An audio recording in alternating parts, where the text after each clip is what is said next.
When I first turned on the TV back then and saw Lost in Space, I was hooked right away. An American family that got lost in space but is still together. A loud computer that was always sounding the alarm. A man who always has a frown on his face is both annoying and funny. It all felt like a safe action show from the good old days of American TV. You always thought that things would be okay in the next show, no matter how far they went off track. But as I got older and watched it more closely, I started to feel less sure of myself. Did you know that the first test episode of Lost in Space wasn't funny at all? That the main character, Dr. Smith, was meant to die in the first episode? Or that the man in the robot suit once fell down while wearing it?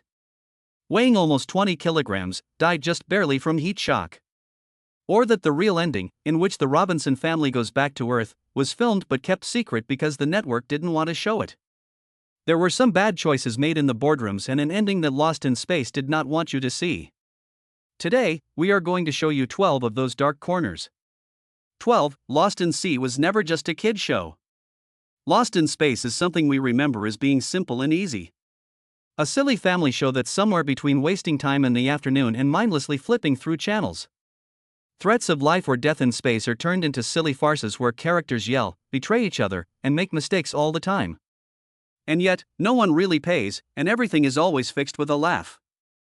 That ease hid a truth that was uncomfortable. Lost in Space was not meant to be this kind of show. At first, it was thought of as serious science fiction that was tense and really scary. The story is not a fairy tale set in space, but a slice of the fear that everyone feels when they are lost or duped. And the thought that one mistake made from within could bring down a system that looked strong and safe. The danger in Lost in Space wasn't toned down to make people feel better. It was something that couldn't be stopped. It was then taken over in the middle of the season. After exactly 13 shows, the network made the writers change everything. It was very clear what the order was. More fun, lighter, and easier to watch it had to be. Piece by piece, everything that made the show uncomfortable and unique was taken away. Through that point on, Lost in Space could no longer be itself. The show kept going with the same name and known faces, but the story was different. That's why, whenever we watch them again, we always feel like we saw two different shows. They had the same title and cast, but the soul was switched out very early on. 11. Lost in Space was made to be better than Star Trek. Few people know or have ever heard the right way to say something. The people who worked on Lost in Space did not like Star Trek. It wasn't a copy or work done by someone else. In fact, both shows were made at the same time, with the same audience in mind, people who were just starting to think about what would happen to people after they leave Earth in the fall of 1965. This wasn't just a creative project for Irwin Allen. There was a race. There wasn't any need for the winner to be better, just faster. It was very Hollywood. The memory would be shaped by who aired first. The people who claimed prime time would also claim the viewers. That darkness would be their home. Allen's plan was very simple: air first at all costs. He pushed the production team to cut down on their prep time and was willing to take risks that TV shows usually wouldn't. Not for accuracy, but for time, everything was sped up. Because of this, the first episode of Lost in Space aired on September 15, 1965, exactly 2 weeks before Star Trek. It may seem like a small gap, but in TV, it's like a lifetime. Allen won the first season. A lot of people really liked Lost in Space. Star Trek had a hard time getting viewers. The message was clear at that point. There was no need for deep philosophical or academic discussion in science fiction. It only needed an American family. That was enough to keep people watching during prime time, an adventure in the reassurance that things would still work out. 10. The Robinson family was the perfect Cold War family for America. At that time, it wasn't the robot or the faraway worlds that made Lost in Space fun to watch. The Robinson family made us feel better. We knew everything would be fine as long as they were standing together in the shot. But it's easier to see now that we look back on it. It was never just that the Robinsons were likable major characters. They said something. The father is a scientist, a leader, and a logical person who always makes the final choice. The mom. A gentle lesson that keeps the family together when things go wrong. The kids are brave and interested, and they stand for the future. During the Cold War, this was the typical American nuclear family that was sent into spacehole. Space wasn't just a place in Lost in Space either. It was the next big thing, like the Wild West in space. It was a place where America could keep doing what it did best, moving outward with the idea that it was doing the right thing and following order. When it came out, Lost in Space wasn't just advertising. It was just plain lies. Not a single theme or speech. Just a picture of an American family that is doing fine even though everything else around them is falling apart. That's why each threat in the show means something different. It's not just space that's dangerous, anything that breaks that order is also dangerous. There is chaos, betrayal, and people who are inside but don't really fit. We can see it clearly now that we look back. Lost in Space was more than just a story about getting lost in space. It showed the greater fear of an America that its whole idealized system could fall apart with just one crack, leaving people with no way to get back. 9. The real finish was recorded and then hidden. Do you remember the end of Lost in Space? If you do, you may remember feeling like you were suspended. People in the Robinson family still lost. The ship is still moving around. As if the story were just pausing to be continued at some point, everything is coming to a stop. That fuzzy memory isn't a mistake. It was built. The truth is that Lost in Space used to have a much clearer finish. An ending that looks like it came from an old TV show. The Robinson family finally gets back to Earth after being separated for years in space. This marks the end of a trip that seemed to go on forever. That finish never did air, though. When CBS looked over the finished cut, they made the very TV choice to put it on hold. Not because it was bad or divisive, but because it had too much all in one place. A network shouldn't have a finish that shuts all the doors. They wanted to leave open the option of bringing the show back if things changed. They wanted Lost in Space to stay in a state of not quite done. Irwin Allen said no. He thought the people watching should be able to see where this journey really led, but it wasn't his choice. Because of this, the ending, which should have set the story free, was kept secret for decades. There has been no public release of the full ending yet. Years later, only a few pieces showed up in films. Everything else went away, along with the fans' sense of closure that the show was never allowed to give them. Dr. Smith is a spy working from inside. When I watched Lost in Space back then, I always thought Dr. Smith was a joke, a fool, and a bad guy that was meant to be laughed at. But that was the messed up version. Smith from the beginning was a lot scarier. Smith wasn't a dangerous alien. He wasn't sent from a faraway planet. He came from inside the company. A spy who spoke the same language, had the same qualifications, and was in the middle of the perfect family was a threat. And that's why he was so scary. Smith embodied all the fears people had during the Cold War. He was the perfect spy, rebel, and man with a friendly face but no real loyalty. Smith was meant to die from the start. For one show, Jonathan Harris was hired. His job was over when the Jupiter 2 lifted the traitor, took away the threat, and put things back in order. Harris, though, saw something that the script hadn't fully looked into yet. A bad guy who stays alive. Besides putting people in danger, he ruins them from the inside out. Harris persuaded Irwin Allen to keep Smith, not to make people laugh, but to keep the tension high and create a danger that couldn't be removed. Smith wasn't the funny guy at that point. He reminded me that all it takes is one person inside who doesn't fit to throw a whole system off track. Smith wasn't turned into a joke until the network saw how funny it was. But where he came from and his fear of being betrayed from within were never by chance. 7. The actor inside the robot almost passed out from the heat. The robot in Lost in Space is very quiet when you take away its metal voice. It just stands there, waves its arms as a warning, and then stops moving. In the minds of the viewers, it's just a metal block that doesn't move or feel anything. But there was a real body behind that shell, living, lasting, and slowly falling apart. The person in the robot suit was Bob May. There was no face expression or recognition, it was just a shadow stuck in almost 18 kilograms of metal with no way to get air. The suit got warmer than 43 degrees when it was lit up in the studio. Every take was a pain. He was in a fight with his own body every minute. There was only so long Bob May could wear the suit before he had to take it off. TV doesn't always wait, though. During a long day of filming in the second season, he passed out in his suit and fell to the ground, covering his face. The group had to work hard to get the metal shell off. Bob May was so tired when they finally got him out that he had to go to the hospital for heatstroke and dehydration. Docs said that if it happened again, it could damage organs permanently or even kill the person.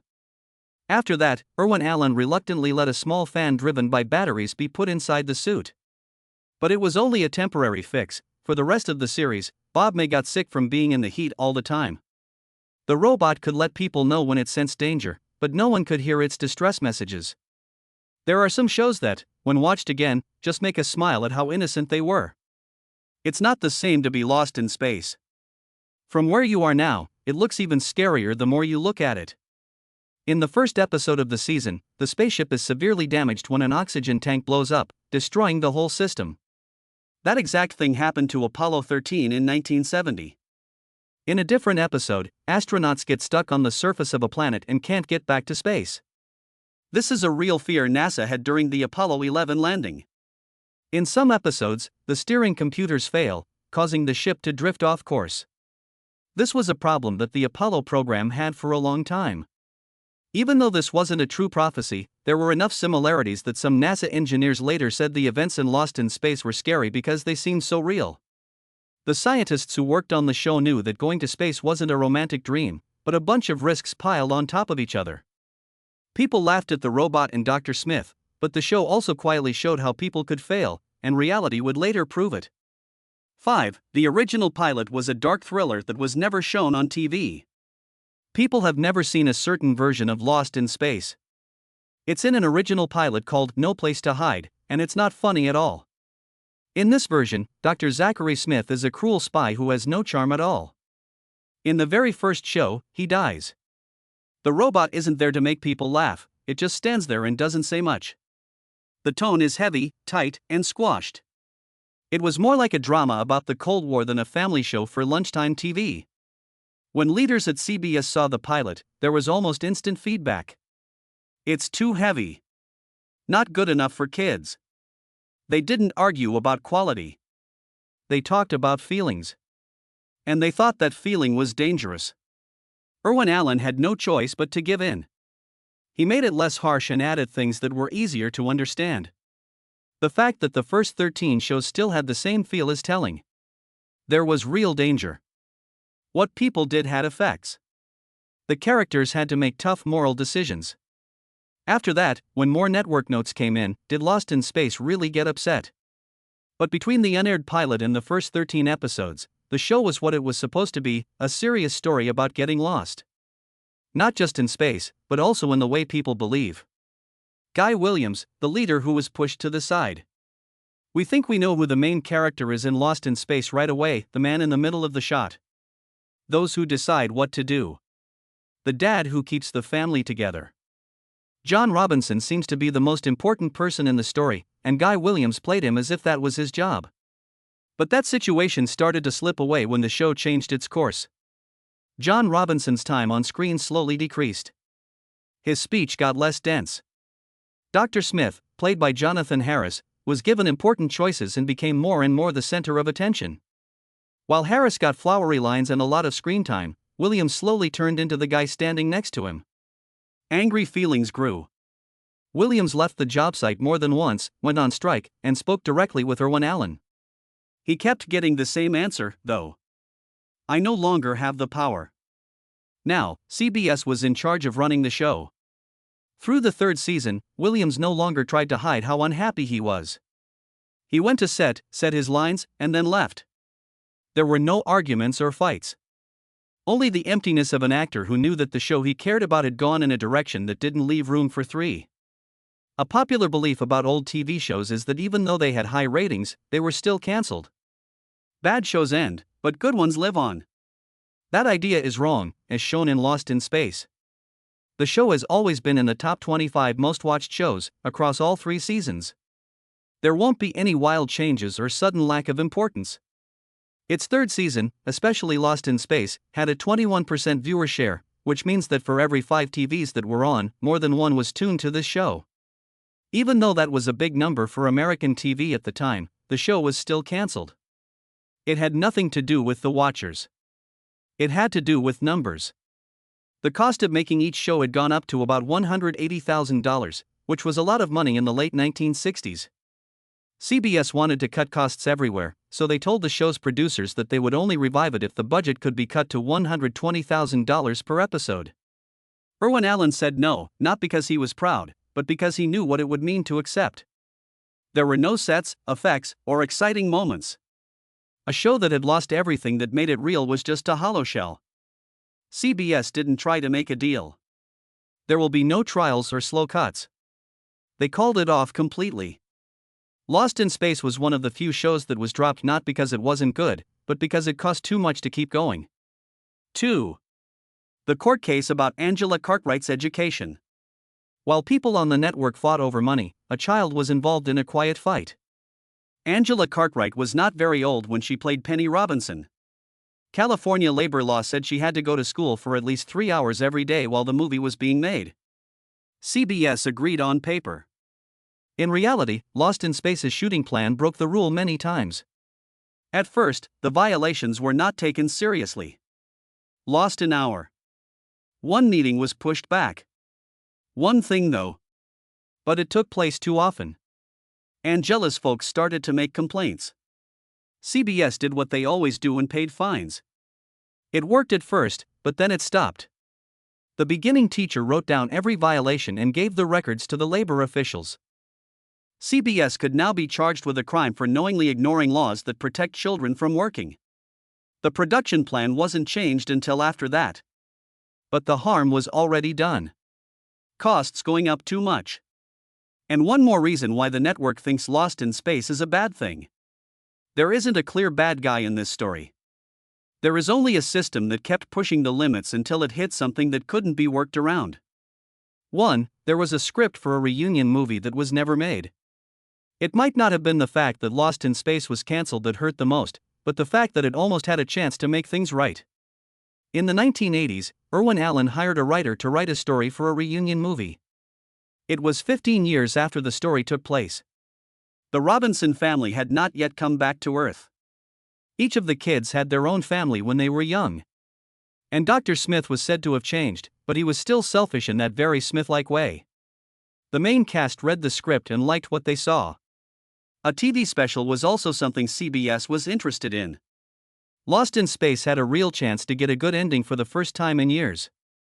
This was after Irwin Allen died in 1991. Without him, the project was put on hold right away. No one else was strong enough or driven enough to move it forward. Fans passed around the writing like an unrealized myth. After the show, some cast members said it was the ending we earned. In the end, Lost in Space did exactly what its trip said it would do. It never came back home. Never ending, its story is stuck in the middle of what could have been.